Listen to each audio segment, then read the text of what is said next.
लोग श्रवण कर रहे थे श्री सूरदास जी का मंगलमय चरित्र, और कल हम लोगों ने श्रवण किया कि श्री सूरदास जी को गुरुदेव की प्राप्ति हुई। आज तक केवल दीनता के पद गाए थे, आज तक केवल शरणागति के पद गाए थे, केवल अपने आप को मैं ऐसा हूं, मैं हीन हूं, मैं योग्य नहीं हूं, केवल इन्हीं भावों से युक्त पद गाते थे श्री सूरदास जी। लेकिन आज 35 वर्ष की अवस्था में गुरुदेव की प्राप्ति हुई। गुरुदेव ने आज्ञा की, जाओ यमुना स्नान करके आओ। और यमुना स्नान करके जैसे ही कान में गुरु मंत्र दिया, ब्रह्म संबंध कराया और कहा सूरदास गाओ, और श्री सूरदास जी महाराज लीलाएं गाने लगे। जिस लीला का कभी अनुभव नहीं किया, जिस लीला का कभी श्रवण नहीं किया, वो लीला दिखने लगी सूरदास जी को। नन्हे से गोपाल जी हैं, नन्ही से श्री जी हैं, श्री यशोदा मैया कैसे सुंदर रोका कर रही हैं, ये सब दर्शन सूरदास जी को होने लगा।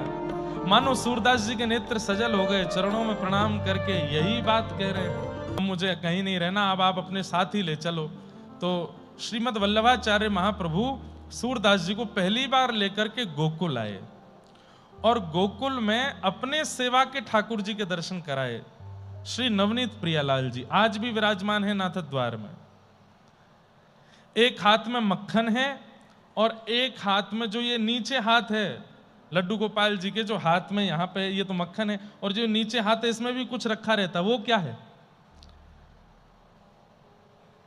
मिट्टी का पात्र होता है ना, उसको क्या बोलते हैं? कुल्हड़। हमारे यहाँ कुल्हड़ बोलते हैं, और जगह सकोरा बोलते हैं, और क्या बोलते हैं? आपके यहाँ क्या बोलते हैं मिट्टी के पात्र को जिसमें जल आदि पिया जाए? हैं? नहीं, सकोरा ही तो बोलते हैं। तो श्री ठाकुर जी का जो नीचे वाला हाथ है उसमें आधी छाछ भरा हुआ सकोरा है हाथ में, और ऊपर वाले हाथ में मक्खन है, वो नवनीत प्रियालाल जी। और ये भेद भी सूरदास जी ने बताया। जैसे ही सूरदास जी को लेकर के गए हैं और कहा सूरदास जी सामने हमारे सेवा के ठाकुर जी नवनीत प्रियालाल बैठे हैं, कैसी झांकी है जरा देख के बताओ। नेत्र नहीं है, मैंने कल बताया था नेत्रों की पुतली भी नहीं है, आकृति भी नहीं है सूरदास जी के, केवल श्वेत श्वेत, आंख खुलती है तो बस सफेदी दिखाई देती है। और सूरदास जी गा रहे हैं, आहा, बड़े बड़े केश हैं ठाकुर जी के, और बड़े केशों की अधिकतर बेणी चोटी पीछे बनाई जाती है, पर यशोदा मैया लाला की चोटी यहां बनाती हैं, सिर के ऊपर सारे बाल इकट्ठे करके यहां पे चोटी बनाती है। और जैसे ही ठाकुर जी मुख पर घी लगा के, दही लगा के, गोरोचन लगा के, हाथ में मक्खन लिए रज में लोटपोट होते हुए चल रहे हैं, तो केश तो अच्छे से बंधे ही हैं, पर वो अपने आप ही निकल रहे हैं, जानबूझ के निकल रहे हैं, और आकर के मानो ठाकुर जी के कपोलों का, ठाकुर जी के मुखमंडल का स्पर्श कर रहे हैं। लेकिन सूरदास जी कह रहे हैं भौरे मंडरा रहे हैं ऊपर, केश बार बार ऊपर आ रहे हैं, हट रहे हैं, आ रहे हैं, हट रहे हैं, लेकिन तभी क्या कह रहे हैं?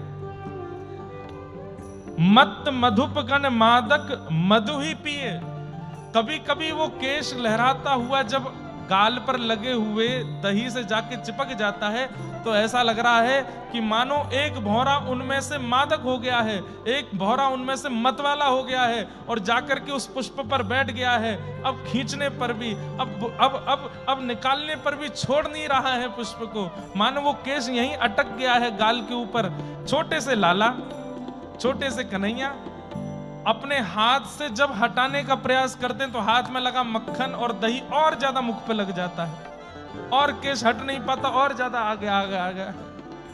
सूरदास जी वर्णन कर रहे, ऐसा वर्णन वल्लभाचार्य महाप्रभु कह पड़े कि अरे भैया इतने दिन से हम सेवा कर रहे, लेकिन ऐसा अनुभव, ऐसी झांकी, ऐसी भावना तो हमारे चित्त में नहीं बनी। अरे सूरदास, तेने पहली बार आते नवनीत प्रियालाल जी को देख करके इतनी झांकी का वर्णन कर दिया। सूरदास जी बोले सब आपकी कृपा है, मुझसे मत कहो, मुझे तो कभी होते ही नहीं थे अनुभव, आपने जब से मुझ पर कृपा करके दीक्षा प्रदान की तब से ये सब अनुभव हो रहे हैं। नाथ, सब आपकी कृपा है, आपकी कृपा से ही सब हो रहा है। सूरदास जी गोकुल आए, नवनीत प्रियालाल जी का सुंदर दर्शन किया और फिर श्रीमद महाप्रभु इनको गोवर्धन लेकर के गए और गोवर्धन में जब श्रीनाथ जी का दर्शन किया, एक भुजा ऊपर दूसरी भुजा कटी पर, जैसे ही श्रीनाथ जी के रूप का दर्शन किया, सूरदास जी तो भाव विह्वल हो गए और देखते रह गए बस उसी झांकी को। और बस अब कह दिया कि अब मैं कहीं और नहीं जाना चाहता, हे गुरुदेव कृपा करो, अब सदा इसी गिरिराज जी की तलेटी में ही रहना है, गोवर्धन में ही रहना है। और तब एक पद और गाया। अब सूरदास जी का चरित्र है तो पद ही पद है, लेकिन मैं गाऊंगा थोड़ी देर बाद में। नाचो बहुत गोपाल, अब मैं नाचो बहुत गोपाल, काम विषय को पहले चोलना, कंठ विषय की माल, अब मैं नाचो बहुत गोपाल। श्रीनाथ जी के चरणों में प्रणाम करते हुए, वंदन करते हुए बोले कि हे श्री जी बाबा, हे श्रीनाथ जी, बहुत नाच लिया अब संसार में, अब कहीं नहीं जाना, अब आप अपनी चरण शरण रखिए, अब मुझे और कहीं मत जाने दीजिए। श्रीनाथ जी की शरण में रहने लगे श्री सूरदास जी। महाप्रभु जी तो यात्राओं पर निकल गए। फिर महाप्रभु जी के पुत्र हुए श्री विठलनाथ जी। सूरदास जी 100 वर्ष से ज्यादा आयु जी करके रहे पृथ्वी पर, और वो भी क्यों, अंत में बताऊंगा मैं इतना लंबा क्यों जिए। विठलनाथ जी की सेवा होने लगी। आप गुरु पुत्र को गुरु समान ही मानते थे, गुरु पुत्र श्री विठलनाथ जी को भी गुरु रूप में ही देखते थे। विठलनाथ जी ने देखा कि अब सूरदास जी थोड़े वयोवृद्ध हो गए हैं, इनको एक सेवक दे दें। गोपाल नाम का एक सेवक दे दिया, गोपाल नाम का एक सेवक दिया। सूरदास जी अब उस गोपाल सेवक की हाथ पकड़ के चलते थे, उसी के संग ही बैठते थे, वही खिलाता था, पिलाता था, सब क्रिया वही करता था। एक दिन की बात, श्री सूरदास जी भोजन कर रहे थे और गोपाल आकर के थाली लगा जाता और हाथ पकड़ करके स्पर्श करा देता, यहाँ रोटी है, ये सब्जी है, ये कढ़ी है, ये पकौड़ी है, ये मिष्ठान है, ऐसा सब बता देता। सूरदास जी बोले जल कहाँ है? तो बोले बाबा जल तो लायो नहीं मैं, रुक जाओ अभी ला रहा हूं, आप प्रसाद पानो शुरू करो, मैं जल लेके आऊं। और वो तो मन चला बालक, जैसे ही बाहर गया तो बाहर खूब सारे बच्चे खेल रहे थे, उन्होंने गोपाल को बुला लिया तो उनके संग खेलने चला गया। वो भूल गया कि भीतर जल दे के आना है। सूरदास जी ने धीमे धीमे रोटी सब्जी सब पाना शुरू किया। पाते पाते पाते कवल कंठ में फंस गया, और ऐसे फंसा कि महाराज बस अब तो स्थिति है कि आवाज नहीं निकले। गोपाल गोपाल बोल तो रहे थे लेकिन बोल नहीं पाए। अब तो खांस खांस के बुरा हाल, जल मिले नहीं। सूरदास जी बेचारे नेत्र हैं नहीं, कहां ढूंढने जावे अब जल। अरे गोपाल कहां है भैया, जल्दी जल दे जा भैया। बोल नहीं पाते हैं, फिर रुक जाता है गला, कंठ अवरुद्ध हो जाता है, श्वास रुक जाती है। उस गोपाल ने तो नहीं सुना, लेकिन गिरिराज जी के ऊपर बैठे हुए गोपाल जी ने सुन लिया। बोले मेरो सूरदास बेचारो कहीं पधार नहीं जाए।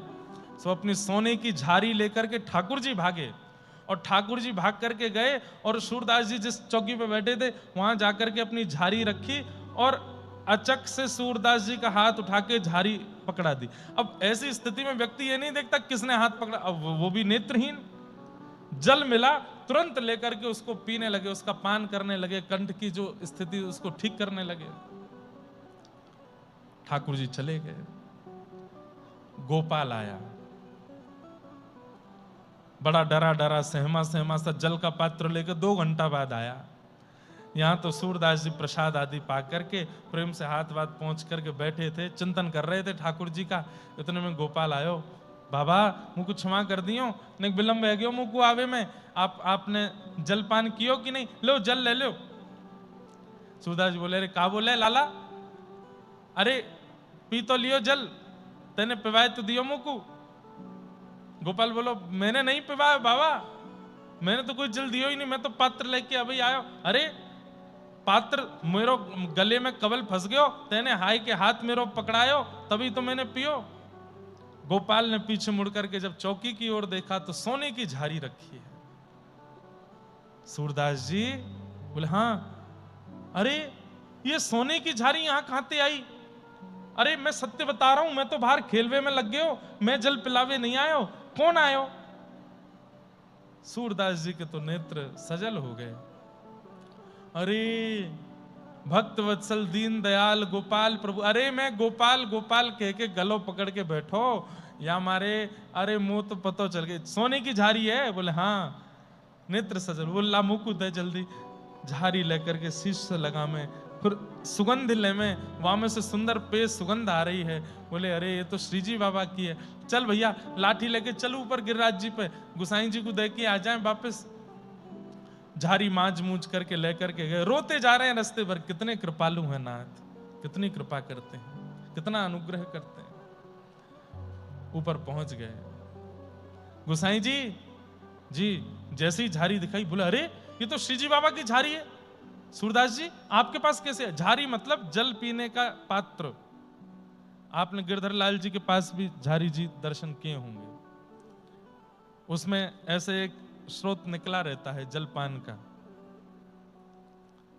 आपके पास कैसे आई? तब पूरा वृत्तांत बताया तो गुसाई जी भी भावुक हो गए। कितनी कृपा, कितना प्रेम करते हैं सूरदास जी से। अच्छा बंधुओं, मैं बता ही देता हूं कि सूरदास जी इतनी लंबी आयु क्यों जिए। सूरदास जी ने ठाकुर जी से वरदान मांगा है। ठाकुर जी प्रकट नहीं हुए अभी तक उनके सामने, लेकिन उन्होंने एक ही वरदान मांगा है कि नाथ मैं भक्त हूं, आप मेरे स्वामी हैं, इसके लिए मुझे आपको कुछ भेंट देनी है। क्या भेंट देनी है? कम से कम 1.25 लाख पद लिख करके आपको भेंट देनी है। जब तक 1.25 लाख की संख्या पूरी ना हो जाए मेरे प्राण मत हरण करना। सूरदास जी नित्य पद रचना करते हैं, इसलिए ठाकुर जी हर स्थिति में उनकी रक्षा करते हैं ताकि उनकी जो मन की भाव है वो पूरे हों। बड़ी कृपा, रोते रहे मंदिर में ठाड़े ठाड़े। कितनी कृपा करते हो नाथ, कितने दयालु हो आप। कुटिया आए थे मेरी, मुंह को जल पिवाए के चले गए। नेक यासों ज्यादा कृपा काऊ दिना मुंह पे कर दियो नाथ, तो बड़ भाग मानूंगा अपने। अब तो ठाकुर जी को इतने प्रिय लग गए सूरदास जी। सूरदास जी अपनी कुटिया में बैठ करके गाते हैं और ठाकुर जी नित्य सुनने के लिए जाते हैं। ऐसे जाते हैं कि सूरदास जी को पता ना चले। एक बार सूरदास जी बहुत सुंदर एक पद गा रहे थे। तेरो मुख नीको की मेरो राधे प्यारी। क्या भाव है। ठाकुर जी दर्पण हाथ में लेकर के बैठे हैं और श्री प्रिया जी से कह रहे हैं कि हे प्रिया जी, या दर्पण में देख के न बताओ तो मैं सुंदर हूं कि आप ज्यादा सुंदर हो। आहा, सूरदास जी वर्णन कर रहे हैं। इतने में ही ऊपर गिरिराज जी पर बैठे हुए श्रीनाथ जी मचल गए। अरे ये मेरी अंतरंग लीला, ये सूरदास को कैसे पता? मैं श्री जी के संग कहां लीला करूं, ये सूरदास को कैसे पता? दोपहर 12-1 बजे का समय, राजभोग आरती के बाद मंदिर बंद हुआ था। तुरंत श्रीनाथ जी खिड़की से निकल के जाने लगे। किशोरी जी प्रकट हो गई, कहां जा रहे हो?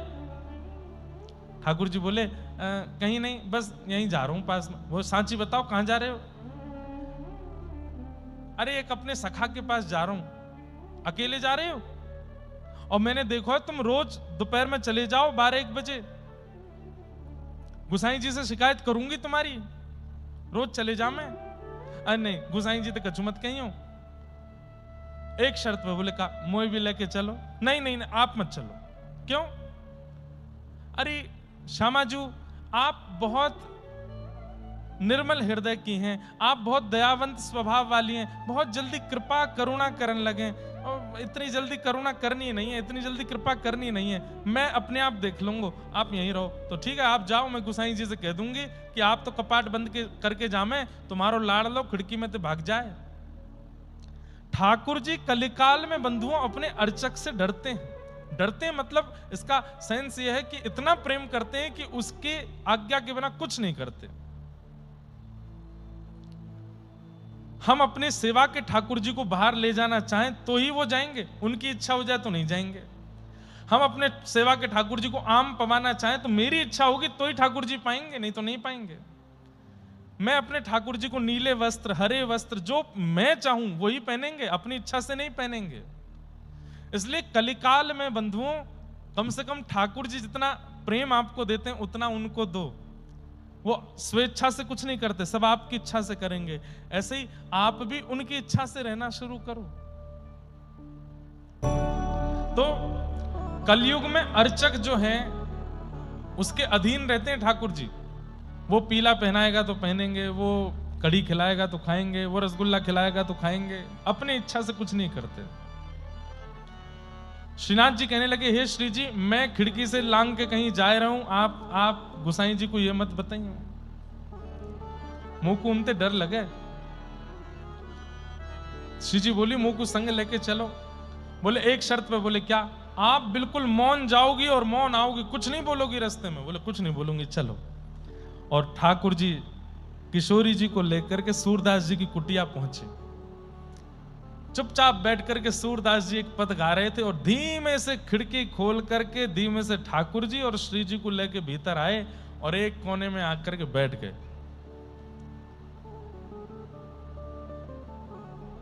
सूरदास जी गा रहे हैं, तेरो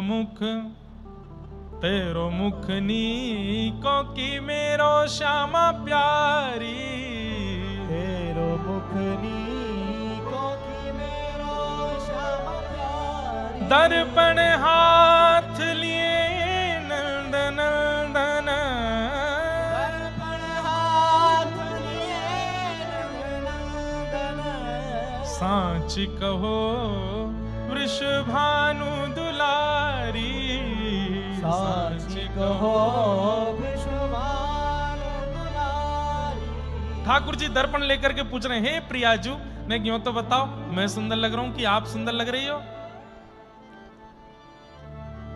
सूरदास जी गा रहे हैं और ठाकुर जी और श्री जी बैठ के सुन रहे हैं और दोनों के नेत्र सजल हो रहे हैं। क्यों? अरे ये लीला तो हमारे गोलोक धाम की है, अंतरंग लीला, ये सूरदास को कैसे पता है?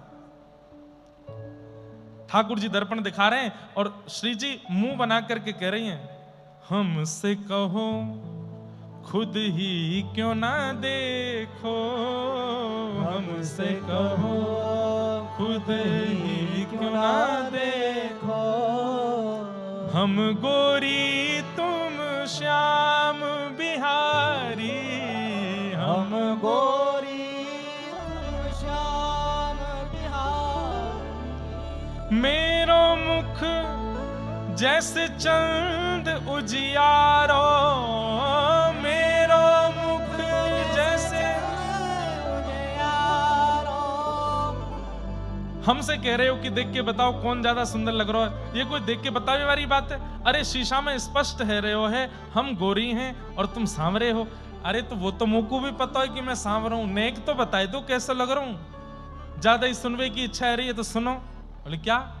मेरो मुख जैसे चंद उजियारो, मेरो मुख जैसे चंद उजियारो, और तुमरो मुख जैसे रैन अंधियारी, मेरो मुख जैसे रैन अंधियारी। मैं तो ऐसी लग रही हूं जैसे पूर्णिमा को चंद्रमा, और तुम ऐसे लग रहे हो अमावस्या की घनघोर रात्रि। जैसे ही कि अब भाई किसी सांवले व्यक्ति को, काले व्यक्ति को काला कह दो ठीक है, सांवला कह दो यहां तक भी ठीक है, अब सीधे कह दो ए अमावस्या यहां पे आ, कितना बुरा लगे। ए अमावस्या इतकुआ कहां डोल रहा, उसको कितना बुरा लगेगा।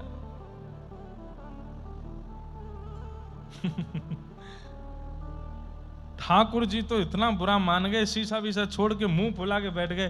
बोले श्री जी ये भी कोई बात है? कारो कह दो, सांवरो कह दो, कोई और बात। कोई अमावस्या बोलता है क्या? आप अमावस्या बोल रही हो हमको? जैसे ही ठाकुर जी मान करके बैठे हैं, सूरदास जी गा रहे हैं, प्रिया प्रियतम सुन रहे हैं। ये सब दिमाग में रखिए भाव। बंधुओं देखो, जो विषय यहां लिया गया है ना, ये सुनने का विषय नहीं है, ये अनुभव का विषय है। और अनुभव ऐसे नहीं होगा, चिंतन करना पड़ेगा आपको उसी स्थिति का। अब ठाकुर जी मान करके बैठे हैं और श्री प्रिया जी उनको मना रही हैं, श्री जी उनको मना रही हैं। कैसे मना रही हैं? अरे आप तो रूठ के बैठ गए, रहने दो, मुझसे बात मत करो, चली जाओ और जाओ। इतने सारे गोरे गोप हैं, गोरे गोरे सबरे ग्वाला हैं, उनमें तो कोई पसंद कर लो। मैं तो कार हूं, ऐसे ही बैठूंगा किनारे पे ही, और ये कारी जमुना के पास ही, मैं हूं कारो जो कारी, हम दोनों यहीं बैठे रहेंगे, आप जाओ यहां से। अब श्री जी मना रहे हैं, क्या कह रहे हैं? अरे नेक मेरी बात तो सुनो। बोले क्या बात है? तेरो नयन में मोटो मोटो कजरा, तेरो नयन में मोटो मोटो कजरा। अरे देखो तो कैसो यशोदा मैया ने मोटो मोटो काजल लगाए के भेजो है। ठाकुर जी बोले लो अब ही जगन्नाथ बन जाऊंगा, मीड़ करके पूरा काजल फैला लियो। वैसे ऐसा हुआ तो नहीं था, लेकिन जब ठाकुर जी ने आंख मीड़ी ऐसे कर लिए तो श्री जी गा गई होंगी, जगन्नाथ जगन्नाथ चक्कानैन चक्कानैन नीलाचल वारे, तू न संभाले तो हमें कौन संभाले।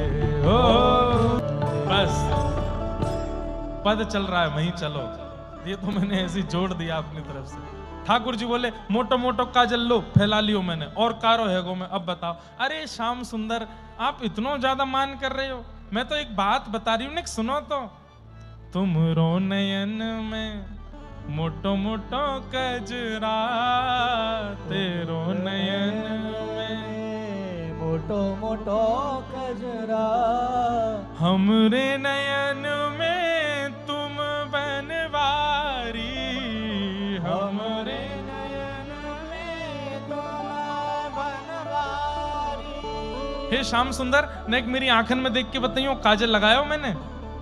ठाकुर जी बोले नहीं आपने तो नहीं लगाया। बोले लगाए हो है पर आपको दिख नहीं रहे हो। बोले कौन सा काजल लगाए हो है? बोले मेरे नेत्रन के काजल तो आप ही हो, जो नेत्रन में सदा बसे वही को तो काजल के हैं, मेरे नेत्रन में तो आप बैठे हो, मुंह को काजल की कहा आवश्यकता। ठाकुर जी पहले तो हंसे, अच्छा मैं सदा आपके नेत्रन में रहूं, फिर थोड़ी देर अच्छा काजल के रूप में फिरते कारो बोल दियो मुंह को।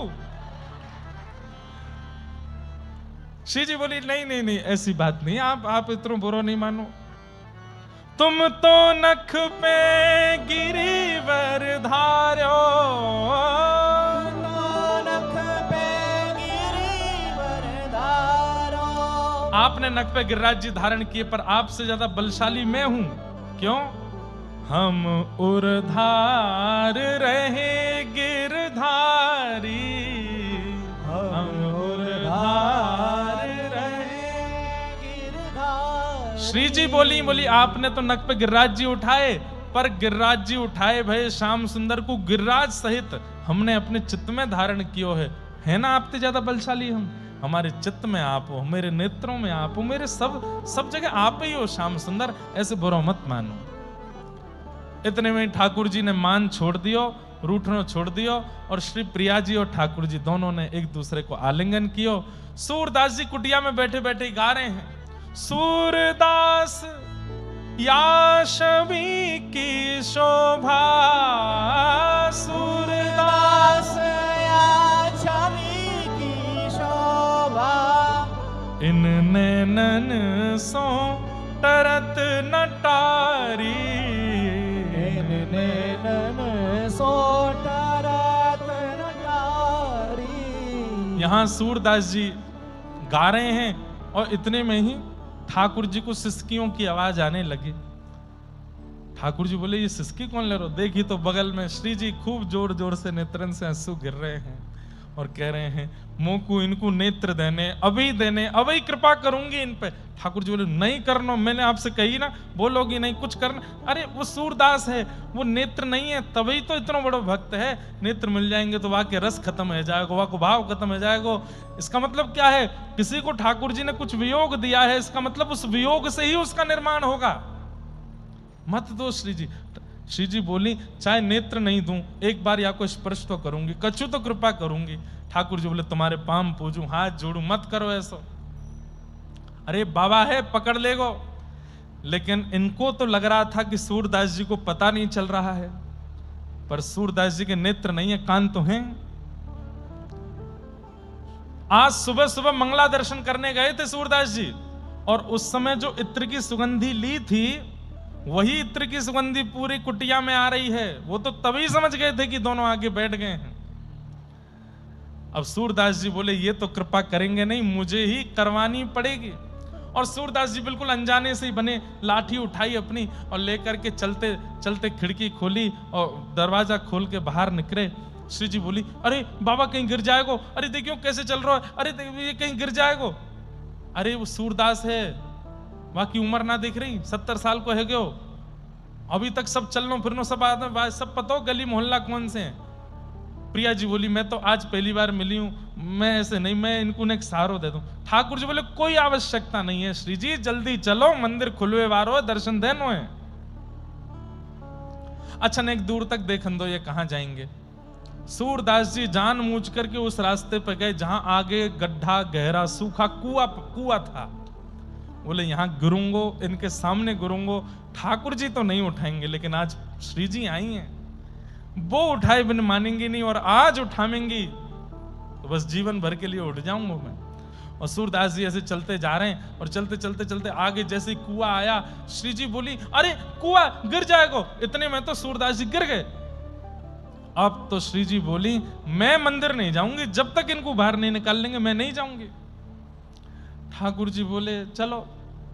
ऊपर कुआं के ऊपर से ठाकुर जी झांक रहे हैं, कैसे निर्दयी हो आप, हैं ये बेचारो आंधरो यहाँ पे पड़ो है, या को निकाल के नहीं जाओ, निकालो चलो। अब कैसे निकालूं? बोले इतनी बड़ी कारी कमरी ओढ़ रखी है, या को नीचे डारो। बोले इतनी लंबी ना है। बोले लो मेरी चुनरी बांध दो यहाँ में। तो ठाकुर जी की काली कमरी, किशोरी जी की चुनरी, और नीचे डारी रस्सी बन गई, और ऊपर से ठाकुर जी बोले, बाबा आहा, कानों में जैसे स्वर गया। सूरदास जी गिरे हैं, चोट लगी है पर दर्द नहीं हो रहा है। आहा, श्याम सुंदर बोल रहे। बोले ये नाटक कर रहे हैं तो मैं भी नाटक करूं। सूरदास जी बोले, हाँ भैया लाला कौन है? अरे बाबा यहीं पास के गांव को हूं, आप गिर गए हो जा कुआं में, मैंने अपनो पटका डारो है, या को पकड़ के ऊपर को आए जाओ। अच्छा भैया पकड़ तो मैं लूंगो, लेकिन मुंह पे चढ़ो ना जाएगो, मैं पकड़ लूंगा, तुम खींच लो ऊपर। कुआं था तो कुएं में जो रस्सी डालने का वो होता है, उससे ठाकुर जी ने डाला था, तो नीचे गया, जैसे ही पकड़ा, एक बार और सुगंधी ली, वही इत्र की सुगंधी है, श्रीनाथ जी के पटके की सुगंधी है। समझ गए, बोले श्याम सुंदर है, बस एक बार पकड़ में आ जाए। सूरदास जी ने पकड़ लियो। अब यहां ठाकुर जी खींचे तो ठाकुर जी से खींचे नहीं। अब देख कैसी लीला, जगत नियंता जगदाता, उनसे नहीं खींचेंगे सूरदास, लेकिन ये भी लीला कर रहे हैं। श्री जी से बोले, हे श्री जी खड़ी खड़ी कहां देख रही हो, चलो मेरी कमर आप पकड़ो, मैंने ये पटका पकड़ो, आप मुंह को खींचो, मैं आप पटका को खींचूंगा, या सूरदास को बाहर निकालें। अब श्री जी ठाकुर जी को खींच रही हैं, ठाकुर जी पटका खींच रहे हैं, और धीमे धीमे धीमे सूरदास को बाहर ला रहे हैं। सूरदास जी बीच बीच में रो जाते हैं, भावुक हो रहे हैं। जय हो कृपानाथ, बड़ी कृपा बड़ी कृपा। जैसे ही सूरदास जी बाहर आए, बाहर आकर के वो बीच के मार्ग से बस नीचे कूदना था। ठाकुर जी बोले, सूरदास जी ने पटका पकड़ रखा है, ठाकुर जी बोले, हाँ बाबा अब कूद जाओ, पटका दे दो मुझे। ठाकुर जी की आवाज जहां से आ रही थी, सूरदास जी ने उसी दिशा में जोर से छलांग मारी, और ऐसे छलांग मारी पकड़ने की भावना से कि पकड़ में आ जाए। तो ठाकुर जी तो किनारे हट गए, श्री जी के चरणन में जाके गिरे, और दोनों चरण ऐसे पकड़ लिए सूरदास जी ने, और पकड़ करके कस के पकड़ लिए बिल्कुल। अब ठाकुर जी जल्दी श्री जी के हाथ पकड़े, चलो चलो जल्दी चलो, और श्री जी ने जल्दी जल्दी अपने चरण हटाए। जैसे ही दौड़ने लगी तो एक नूपुर वहीं सूरदास जी के पास ही रह गया। सूरदास जी ने चुपचाप वो नूपुर उठाए करके अपनी अंटी में दबाए लियो। अब जैसे ही ठाकुर जी श्री जी को लेके दौड़े, यहां सूरदास जी बोले, कहां है भैया लाला? अरे मुंह को निकारवे वारो, कहां चलोगो भैया? दूर से ठाकुर जी चिल्ला रहे, बाबा मेरी मैया बुला रही है, फिर कभी आऊंगो। लेकिन किशोरी जी बोली, श्याम सुंदर, हाँ मेरी एक पाजेब कहां है? ठाकुर जी ने नीचे देखो, बोले अब रह गई होगी, कहीं गिर गिराई गई हो, छोड़ो वाकू छोड़ो। सुनो ये संध्या को समय है वारो है, मंदिर खुलवे वारो है, गुसाई जी अभी आके कपाट खोलेंगे, वहां मैं और आप नहीं मिले तो बड़ी हमारी जो है का बड़ी डांट पड़ेगी, आश्चर्य हो जाएगा, जगत में बात फैल जाएगी, जल्दी चलो। श्री जी बोली, पहले मेरी नूपुर लाओ। वह नूपुर को पहन के जाऊंगी, बाकी बिना नहीं जाऊंगी। ठाकुर जी बोले मैं यही मारे ना लेके आऊं आपको, आज पूरा विलंब करा दियो कोरो। अब नूपुर ढूंढे, सब जगह ढूंढते ढूंढते ठाकुर जी गए तो सूरदास जी बैठे हैं चुपचाप। ठाकुर जी बोले बाबा। हाँ भैया लाला, अरे मैं वही हूं, आपको निकाल के गए। का अच्छा, क्या बात है लाला?